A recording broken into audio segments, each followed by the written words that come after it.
السلام علیکم ورحمۃ اللہ وبرکاتہ۔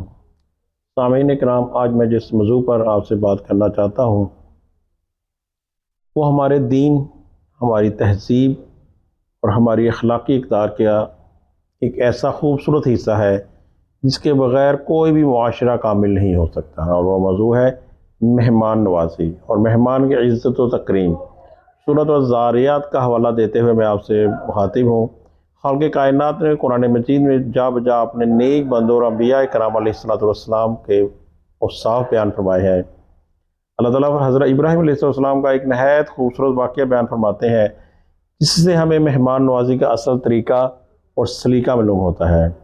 اللہ تعالیٰ فرماتے ہیں، حل اتاک حدیث ضعیف ابراہیم المکرمین، کہ آپ کے پاس ابراہیم علیہ السلام کے معزز مہمانوں کی خبر پہنچی ہے۔ سورۃ ذاریات آیت نمبر 24 ہے۔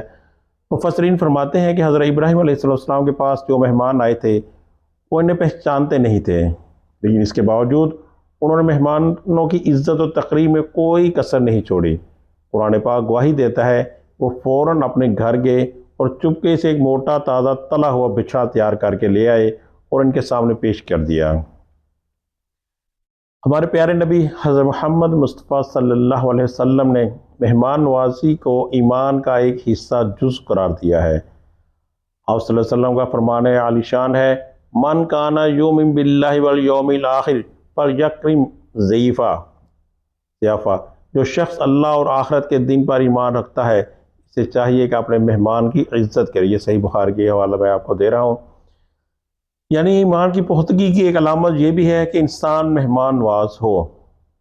موجودہ دور اور ہمارے رویے میں کتنا تضاد پایا جاتا ہے کہ اس نفسا نفسی اور مصروفیت کے دور میں ہم اس عظیم سنت سے دور ہوتے جا رہے ہیں۔ آج کل اگر گھر میں کوئی مہمان آ جائے تو بعض لوگ ایسے بوجھ سمجھنے لگتے ہیں، چہرے پر 12 بج جاتے ہیں، یا پھر مصروفیت کا بہانہ بنا کر کترانے لگ جاتے ہیں۔ یاد رکھیے، مہمان بوجھ نہیں ہوتا بلکہ اللہ کی طرف سے بھیجی گئی برکت ہے۔ جس گھر میں مہمان آتے ہیں وہاں سے بلائیں اور مصیبتیں ٹل جاتی ہیں۔ مہمان نوازی کے لیے ضروری نہیں ہے کہ آپ بہت مہنگے یا پرتعیش کھانوں کا دسترخوان بچھائیں۔ اصل چیز خوش اخلاقی، کشادہ پیشانی اور عزت و احترام ہے۔ اگر آپ کے پاس صرف پانی کا ایک گلاس ہے کہ وہ آپ نے محبت اور مسکراہٹ کے ساتھ پیش کیا ہے تو آپ نے مہمان نوازی کا حق ادا کر دیا ہے۔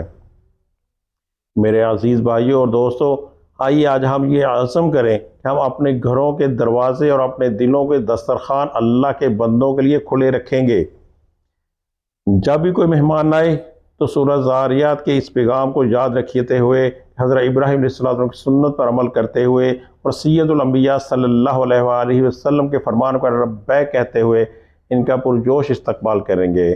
اللہ تعالیٰ ہمیں مہمان کی قدر کرنے، ان کی عزت کرنے اور اس عظیم سنت کو زندہ رکھنے کی توفیق عطا فرمائے۔ آپ کا بہت بہت شکریہ۔ والسلام علیکم ورحمۃ اللہ۔